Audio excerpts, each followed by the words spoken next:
It's more proof that these Occupy protests were pathetically weak, and unlike the Tea Party movement, were so shallow that once their main tactic of camping outside and living like pigs in order to get attention was taken away from them, the whole movement fell apart.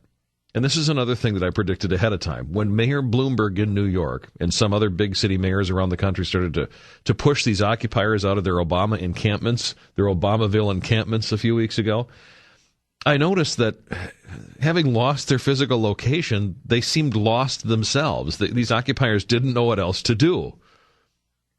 Several hundred of them sort of wandered around New York for a couple of days or wandered around Oakland for a couple of days, not quite sure where to go or what to do. And then they sort of disappeared back into the woodwork.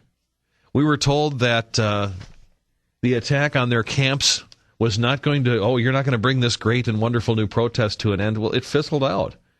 It seems that if they didn't have a place to just gather and sit, they didn't have a protest. It's really, really pretty weird. This whole wonderful, consequential movement fell apart because they were evicted from their tent cities. And seeing them, this video I said at the time, some deep, serious movement you've got here. They have one strategy: to agitate and annoy. And if you take that away from them, they've got nothing else. There's no other strategy or idea. No way to get their point across. No way to make any sort of political ground. They're just done. And they weren't going to be successful anyway. You never get what you want out of someone by agitating and annoying them until they give it to you. Maybe that works for third grader or for 3-year-olds. It doesn't work for adults. But this was the protest movement. If they can't be annoying and causing irritation to the rest of us, they just have no other play, apparently. Consider what happened this weekend. What was the big Occupy play of the last weekend?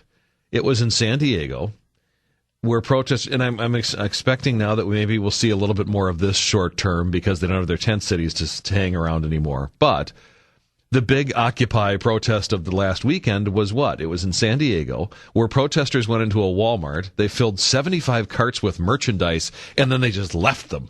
They didn't check out. They just filled up the carts, and then they chanted and they left. Tee, tee, tee, tee. I mean, so the stock boards would have to put all the merchandise back on the shelves. That was their big protest. Stock boys, by the way, are that part of their alleged 99% they claim to represent. So once again, no thought was put into who it was they were actually creating more work for or harming here. It wasn't Walmart that harmed. It was the poor stock boys that have to go back and put all this stuff back on the shelves. But that was the big protest over the weekend. We'll fill up shopping carts with stuff and we'll leave it. Well, then we'll do a chant and we'll rush out of the store. That'll teach Walmart. It's just pathetic. But even the intent of that, the sole intent is to agitate or be difficult.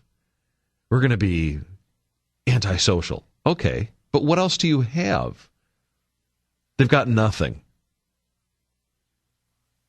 So over the last few days, police have cleared protesters in Los Angeles and Philadelphia, and they've cleared them out from their tent cities.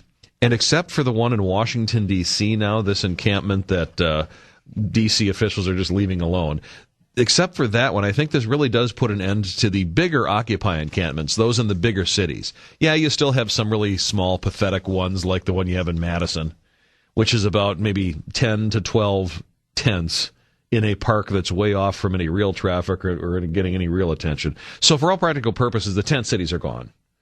And I guess as a result, the big Occupy movement is dead, certainly in tatters. The New York Times this morning prints sort of a eulogy to it. The reporters are this is one last desperate attempt to try to assign some larger significance to what turned out to be a big flop, a fizzle, a nothing. And about the best eulogy they can come up with for this grand, wonderful, consequential movement is that it added some lexicon to the culture. It's a 3-page story, and I'm not reading any of it to you, really, but a couple of sentences, that's it. But it's a 3-page story, and what it amounts to is these camps are cleared out, but the 99% phrase occupies the lexicon now. They start out by saying, whatever the long-term effects of the Occupy movement, there are none, folks. Whatever the long-term effects of the Occupy movement, protesters have succeeded in implanting "we are the 99%" into the cultural and political lexicon. This is referring to the vast majority of Americans that aren't rich. The 99% and the 1% too are part of our vocabulary now, says Judith Stein, a professor of history at the City University of New York. They go on to say slogans have emerged from American protest movements in the past throughout history. The American Revolution, of course, gave us "Give me liberty or give me death," and the still popular "No taxation without representation." They say the Equal Rights Movement in the 60s used phrases like 59 cents to point out the income disparities between men and women at the time. And the Civil Rights Movement embraced the song "We Shall Overcome" as a slogan, and point out that during the Vietnam War, protesters called on politicians to bring them home and stop the draft. So here you have the New York Times trying desperately this morning to imply that a phrase like "we are the 99% is some grand historical marker which we'll be looking back at and referring to for the rest of our lives.